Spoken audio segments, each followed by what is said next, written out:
Assalamualaikum warahmatullahi wabarakatuh. Perkenalkan, nama saya Nurul Aini dengan NIM A111240221 dari kelas A semester 2. Novel Robohnya Surau Kami merupakan salah satu karya sastra terbaik A.A. Nafi. Keinginan untuk menulis supaya bisa menjadi pengarang. Mengarang kita bicara tentang manusia. Mengarang bicara tentang manusia, hubungan manusia dengan falsafat itu sangat dekat sekali. Mengarang tanpa belajar falsafat, tanpa mengetahui falsafat, karya-karya itu bisa menjadi dangkal. Bisa hanya kita menulis sampai pada memotret keadaan. Sedangkan yang saya tulis itu persoalan manusia, bukan peristiwa-peristiwa manusia, tapi persoalan-persoalan peristiwa.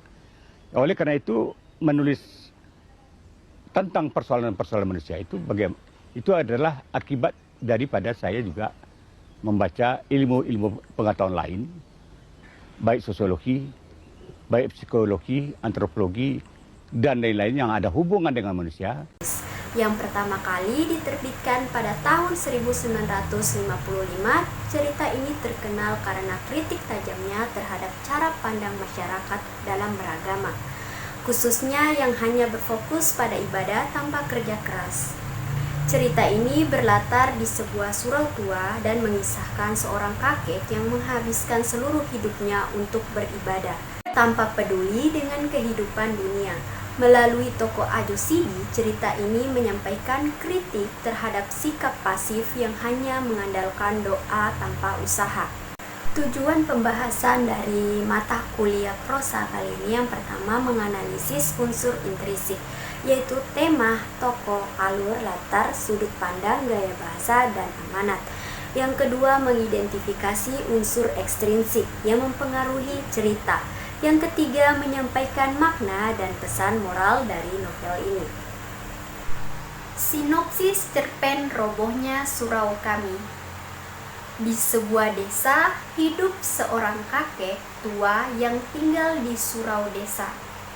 Sudah bertahun-tahun dia tinggal di surau itu sebagai penjaga surau. Karena hidup sebatang kara, dia harus menggantungkan hidupnya dari upah mengasah pisau.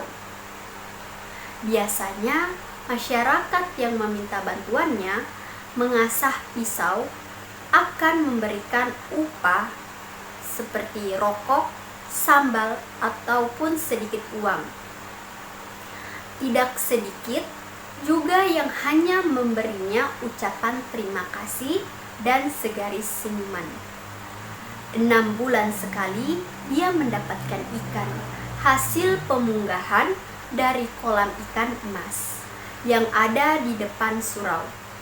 Selain itu, setahun sekali ia mendapatkan fitrah id dari orang-orang yang tinggal di sekitarnya. Dia memiliki keyakinan bahwa materi bukanlah segala-galanya, dan dia berpikir lebih baik ia memikirkan kehidupan nanti di akhirat daripada kehidupan sekarang di dunia. Kakek tersebut taat beribadah sampai-sampai melupakan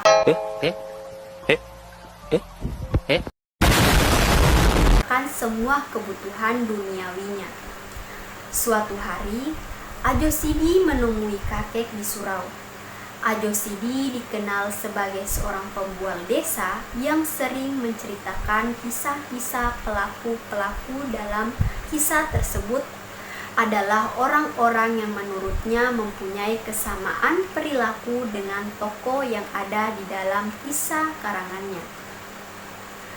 Biasanya, Ajo Sidi akan menceritakan kisah yang sifatnya menghina orang yang sedang ia ajak bicara. Namun, kelebihan yang dia miliki adalah dia merupakan orang yang suka bekerja keras, karena hampir sepanjang waktunya dia habiskan untuk bekerja. Ajo Sidi menceritakan kisah tentang Haji Saleh, seorang alim A few moments later. Yang seumur hidupnya dia habiskan untuk ibadah. Namun di akhirat Haji Saleh tetap saja masuk ke neraka. Dalam cerita karangan Ajo Sidi, Tuhan marah kepada Haji Saleh karena dia terlalu egois sehingga mengabaikan kebutuhan keluarganya di dunia karena terlalu sibuk mengejar kehidupan indah di surga nantinya. Kakek merasa marah dan tersinggung karena cerita Ajo Sidi. Tidak hanya itu, kakek juga jadi pendiam dan kelihatan murung setelah pertemuannya dengan Ajo Sidi di surau yang merupakan tempat tinggalnya itu. Kakek hanya duduk dan termenung memikirkan cerita yang beberapa hari lalu didengarnya itu. Entah bagaimana, kakek merasa bersalah dan sangat berdosa. Hingga pada suatu hari, kakek ditemukan telah mati bunuh diri di surau. Dia menggorok lehernya menggunakan pisau yang sebelumnya dia tunjukkan untuk menggorok leher Ajo Sidi, demi melampiaskan kemarahannya. Ketika Ajo Sidi dicari untuk dimintai pertanggungjawabannya, Ajo Sidi malah tidak ada di rumahnya karena dia sedang pergi bekerja seperti biasanya. Dia hanya menitipkan pesan pada istrinya untuk membelikan 7 lapis kain kafan untuk kakek. Unsur intrinsik dari robohnya surau kami. Yang pertama, tema. Tema cerpen ini adalah seorang kepala keluarga yang lalai menghidupi keluarganya. Selain itu, terdapat beberapa tema tambahan. Yang pertama, keseimbangan antara ibadah dan usaha. Yang kedua, kritik terhadap sikap pasif dalam menjalani hidup. Yang ketiga, tanggung jawab sosial sebagai bagian dari ibadah. Kedua, latar. Latar tempat. Kota, dekat pasar, di surau, dan sebagainya. Berikutnya, latar waktu. Beberapa tahun yang lalu. A few moments later. Yang ketiga, alur. Alur cerpen ini adalah alur mundur karena ceritanya mengisahkan peristiwa yang telah berlalu, yaitu sebab-sebab kematian kakek Garing. Yang keempat, penokohan. Tokoh-tokoh penting dalam cerpen ini ada 4 orang, yaitu tokoh aku, Ajo Sidi, kakek, dan Haji Soleh. Yang pertama, tokoh aku, berwatak selalu ingin tahu urusan orang lain. Kedua, Ajo Sidi, adalah orang yang suka membuat. Ketiga, kakek adalah orang yang egois dan lalai, mudah dipengaruhi dan mempercayai orang lain. Yang keempat, Haji Saleh, yaitu orang yang telah mementingkan diri sendiri. Malaikat dan Tuhan. Tokoh alegoris dalam cerita yang disampaikan oleh Ajo Sidi, malaikat bertindak sebagai hakim yang mempertanyakan keadilan, sementara Tuhan memberikan keputusan tentang nasib manusia. 5. Sudut pandang. Di dalam cerpen ini, pengarang memposisikan dirinya dalam cerita ini sebagai tokoh utama atau akuan sertaan, sebab secara langsung pengarang terlibat di dalam cerita dan ini terasa pada bagian awal cerita. Selain itu, pengarang pun berperan sebagai tokoh bawahan ketika si kakek bercerita tentang Haji Saleh di depan tokoh aku. Yang keenam, gaya bahasa. Di dalam cerpen ini pengarang benar-benar memanfaatkan kata-kata. Gaya bahasanya sulit dipahami. Gaya bahasanya menarik dan pemilihan katanya pun dapat memperkaya kosakata siswa dalam hal bidang keagamaan. menggunakan bahasa sederhana tetapi tajam dalam kritik sosialnya. Dialog yang hidup dan realistis terutama dalam percakapan antara kakek dan Ajo Sidi. Dan yang ketujuh, amanat. Pertama, jangan cepat marah kalau diejek orang. Kedua, jangan cepat bangga kalau berbuat baik. Ketiga, jangan terpesona oleh gelar dan nama besar. Keempat, jangan menyia-nyiakan yang kamu miliki. Dan yang kelima, jangan egois. Unsur ekstrinsik dari robohnya surau kami. Yang pertama, nilai sosial. Kita harus saling membantu jika orang lain dalam kesusahan, seperti dalam cerpen tersebut, karena pada hakikatnya kita adalah makhluk sosial. Cerita ini mencerminkan kondisi masyarakat Minangkabau yang sangat religius, tetapi sering terjebak dalam pemahaman agama yang kurang produktif. Banyak orang beribadah tanpa berusaha untuk meningkatkan kesejahteraan hidup mereka. Yang kedua, nilai moral.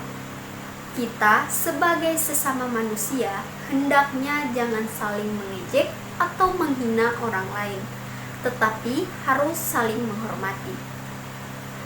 Ketiga, nilai agama.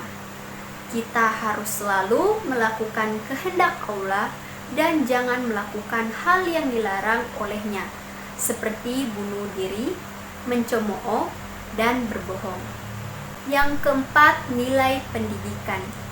Kita tidak boleh putus asa dalam menghadapi kesulitan, tetapi harus selalu berusaha dengan sekuat tenaga dan selalu berdoa. Dan yang kelima, nilai adat. Kita harus menjalankan segala perintah Tuhan dan memegang teguh nilai-nilai dalam masyarakat. Latar belakang pengarang. A.A. Nafis lahir di Padang Panjang, Sumatera Barat. Sebagai seorang penulis, ia dikenal kritis terhadap budaya Minangkabau dan pola pikir masyarakat yang cenderung pasrah tanpa usaha. Robohnya Surau Kami adalah salah satu karyanya yang paling terkenal karena kritik sosialnya yang tajam. Nilai-nilai dalam cerita. Nilai agama mengajarkan bahwa beribadah saja tidak cukup tanpa usaha nyata. Nilai sosial mengkritik masyarakat yang terlalu pasif dan tidak berusaha memperbaiki kehidupannya. Nilai moral. Pesan moralnya adalah bahwa manusia harus bertanggung jawab atas kehidupannya sendiri, bukan hanya mengandalkan doa. Kesimpulan dari novel Robohnya Surau Kami adalah cerita pendek yang kuat dalam kritik sosial dan keagamaan. A.A. Nafis menyampaikan pesan bahwa agama harus dipahami secara aktif, bukan hanya sebagai alat untuk pasrah tanpa usaha. Melalui kisah kakek yang hanya beribadah tetapi tidak bekerja, serta kritik tajam dari Ajo Sidi, cerita ini mengingatkan kita bahwa manusia harus menjalani hidup dengan seimbang antara ibadah dan usaha. Robohnya surau di akhir cerita menjadi simbol bahwa cara berpikir yang pasif dan hanya mengandalkan doa tanpa bekerja keras akan membawa kehancuran. Itulah tadi analisis unsur intrinsik dan ekstrinsik dari novel Robohnya Surau Kami. Sekian dari saya. Wassalamualaikum warahmatullahi wabarakatuh.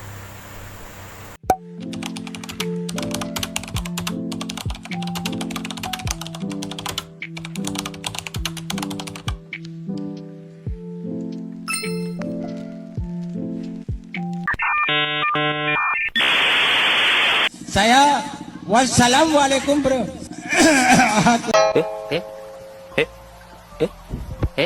A few moments later.